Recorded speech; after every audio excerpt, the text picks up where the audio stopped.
This is not a series about games you haven't heard of. This is a series about games everyone has heard of. Games that everyone has an opinion on, regardless of whether they've played them or not. Games whose actual qualities have been buried in a narrative, whether good or bad. Games that everyone always makes the exact same comments about. Games that are in desperate need of a second opinion. Hi everybody, Dr. I. Coleman here with a PhD in Megami Tensile. Hi everybody, Dr. I. Coleman here to talk about Persona 3 FES. No, that's FES? Hey, what does that stand for anyway? I mean, it's gotta be some kind of acronym, right? It's a story about Geku in high school. Folks, I don't know jack about the Persona game, so when our old pal Carbonic Pikmin requested that we cover Persona 3 FES, I genuinely had no idea what that was. Which is why I called in a dear personal friend, fellow Hayport podcast host, and resident Hayport player Persona expert, Anthony Spivey, to write this week's video as a guest piece.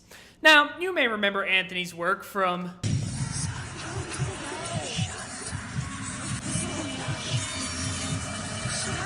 Oh dear. Anthony writes, well, look who's back with another correct opinion about a Persona game. I saw your reactions to the last video I wrote and knew that I just had to come back for more. Your anger gives me strength, after all. This time, however, I actually have a positive opinion for once, so do me a favor and put the keyboards down, at least until you've watched the whole video for a change. You know who you are. Now that I'm done taunting everyone, let's get to the meat of the matter. Persona 3 is my favorite game of all time, and I don't think it's exactly a controversial opinion to say that it was an absolutely phenomenal RPG. The story, the characters, the battle system, the music, it's not only the gold standard all other Persona games are judged by, it's easily one of the finest JRPGs ever designed. Somewhat more controversial is the fact that I liked Persona 3 FES. No, I loved Persona 3 FES. For those not familiar, because boy we're getting granular this week, FES, short for Festival, is a re-release of Persona 3 for the PS2. It comes in two parts. The first, The Journey, is just the original game with a bunch of added quests, game modes, better level design, etc., and is generally considered the best way to play Persona 3. But the second part, The Answer, is almost universally hated by the Persona community. It's seen as a 30-hour grind fest that was tacked on just to justify selling the same game again. People claim that its story misses the point of what The Journey was all about, derails what was already a finished narrative, and makes all of the friends we've come to know and love moody and out of character. Most people would recommend that you skip it for Persona 4, but you all know how I feel about that game's story, don't you? So how's this for a hot take? Persona 3 FES's second story, The Answer, is an extremely core component to the story of Persona 3, and not just something that the writers threw together to add something new to the game. Fair warning, this video will be extremely spoiler heavy for both Persona 3 and The Answer, so if you haven't played the game already or don't care about how one of the finest RPGs of all time tells its conclusion, stop the video now. You have been warned. The Answer takes place a few months after the Journey's main character, hereafter referred to as Minato so that I doesn't have to keep saying protagonist, thanks Anthony,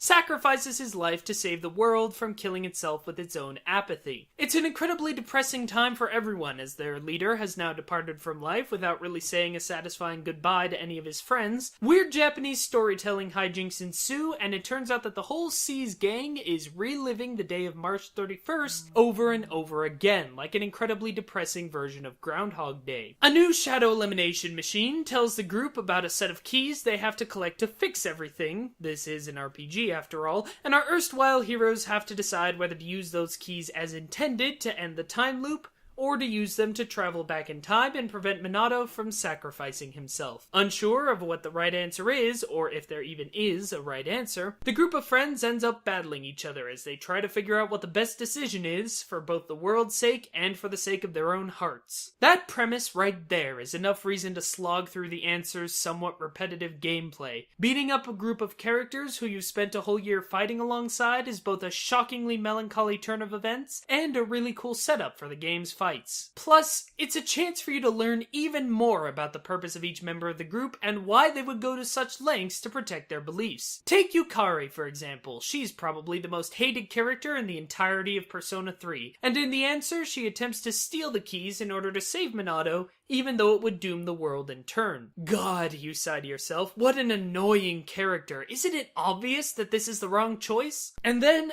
after you defeat her, Yukari breaks down and admits herself that she feels like she's too weak to put the fate of the world ahead of the chance to see her friend one last time. That's a real moment of human weakness. We'd all like to believe that we do the right thing when put in a terrible situation, that we wouldn't be selfish, that we would have fought the Nazis or worked with the Underground Railroad or made all these noble sacrifices that, statistically, we probably wouldn't have. Yukari isn't weak for giving into her humanity. In the end, she's strong because she can admit that she's having trouble with what she knows she has to do. I honestly believe that this moment is one of the strongest character realizations in gaming history. It takes talent to make a character evolve in such a way, as Yukari's journey throughout the main story of Persona 3 makes her feel like the most human out of everyone, and making this scene matter more than almost everything else. And better yet is the moment where the group comes together to help her come to accept that the needs of the world take precedence over their own feeling. Here's the thing.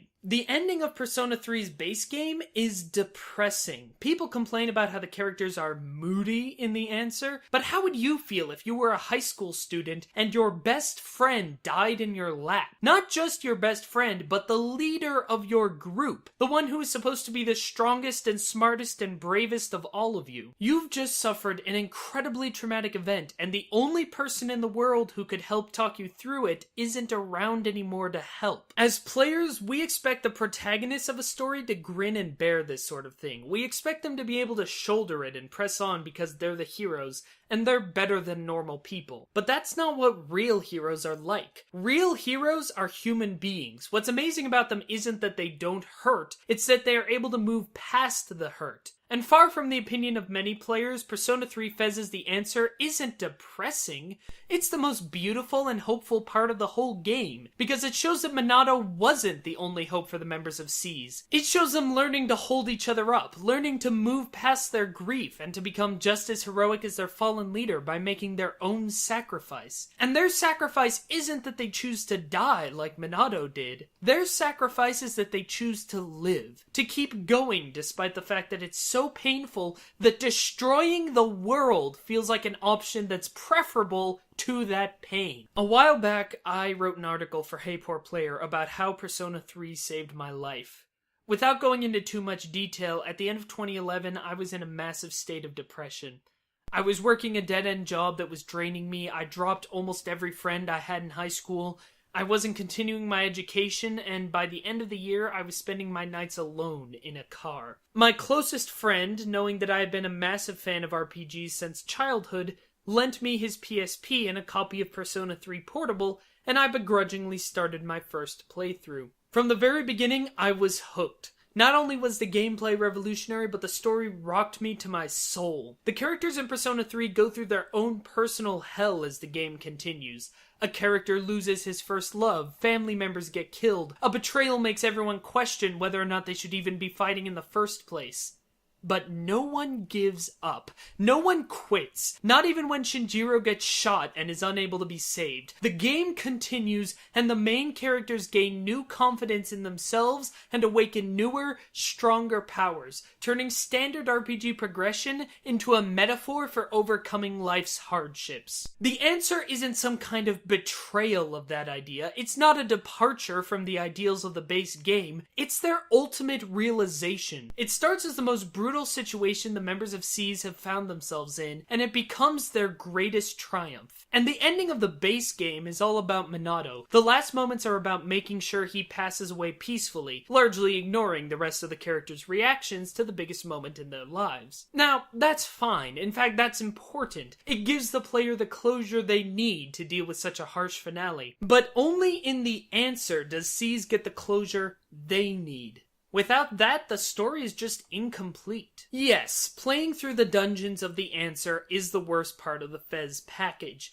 It reuses assets from Persona 3, and with no compendium, you're forced to rely on picking up personas from battle for fusion. And the default difficulty, which can't be changed, is set to hard, making it overall much more brutal than the rest of the game and requiring quite a bit more grinding. But I have two things to say about this. The first is that just because it can't keep up with the greatest RPG of all time doesn't mean it's that bad. Atlus used to pride themselves on hardcore level grindy JRPGs, and this is just a natural continuation of that. It takes more from other Shin Megami Tensei games than from the Persona spin-off series, plus the fact that the bosses require more strategy makes them a lot more fun to fight. And my second point calls back to what I said earlier. Persona 3 is all about blending mechanics and narrative, making them metaphors for each other. A lot of spin-offs or DLC for games ignore the story so far, like when Deus Ex Mankind Divided had to come up with a BS excuse for you not to have all the AUGs you had in the first game. I admire the fact that the answer doesn't do that. The lack of social links might make the game harder, but it also shows how much more difficult life is without Minato,